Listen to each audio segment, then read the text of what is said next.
Here's an interesting question, I think, to the panel. What endpoints or inclusion, exclusion criteria might be appropriate for studying a neurotrophic dry eye product candidate? Mark, would you lead off? Sure. Well, let's just talk about what neurotrophic is, and that there is a subgroup that has a decrease in corneal sensation. So in other words, they're going to have a less robust tear reflex for irritants.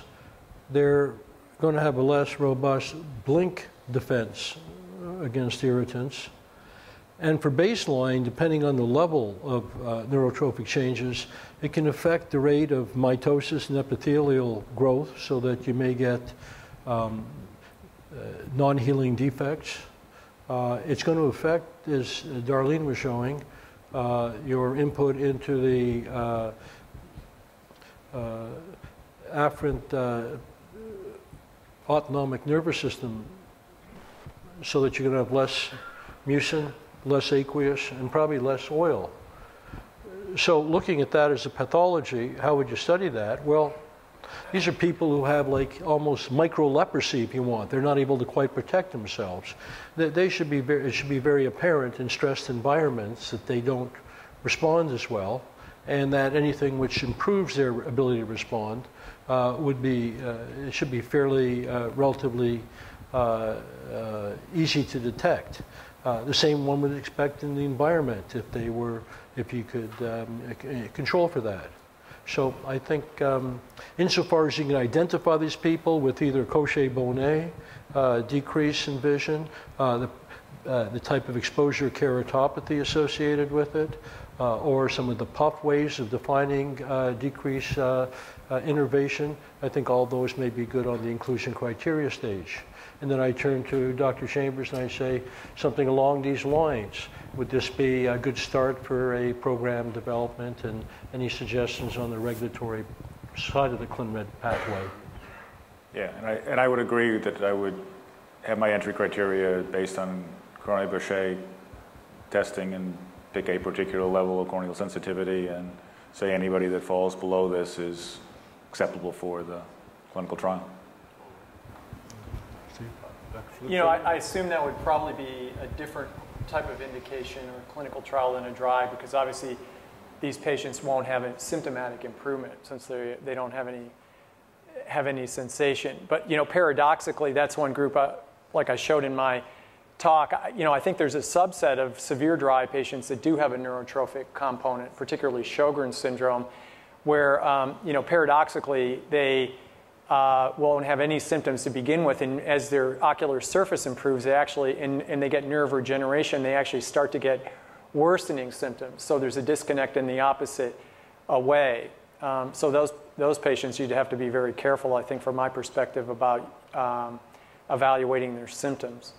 Yeah, but you would expect to see the corneal sensitivity increase. Absolutely, yeah. It just occurred to me, and I'm curious, Dr. Chambers, whenever you might test a compound for a neurotrophic indication, is there a possibility that or any other subset of dry eye would qualify as an orphan indication because of the relatively small numbers that would exist for that particular disease? Essentially, any population with an incidence of less than 200,000 potentially qualifies as for an orphan designation.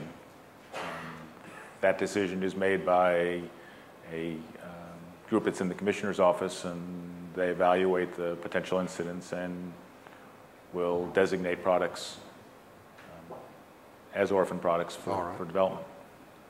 So it's a possibility, but we just won't be able to address it further here. Is that what you're saying? The criteria is literally if your incidence is less than 200,000. So you either meet that or you don't meet that. It's within the United States. Okay. Good. Thank you. I think one of the corollaries to that, and maybe you want to get into that, would be that you still have to be scientifically rigorous. You have to power your study so it's relevant. And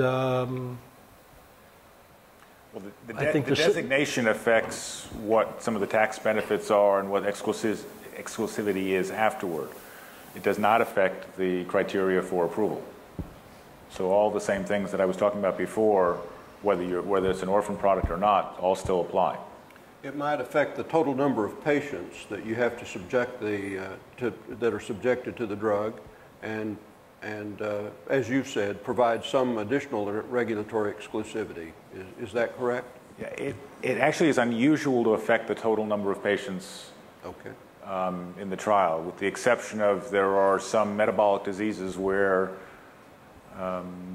there was a product that was approved based on approximately 20 patients, That's but right. there were 24 patients in the country with the disease. There is a limit to Could you get into how more? far you can study it. Can you get into more details on how we can do a study with only one patient? What would the protocol look like? Find that. Multiple crossovers, perhaps? Well, I started with the left-handed freckles. I think you have to add a few more criteria to it.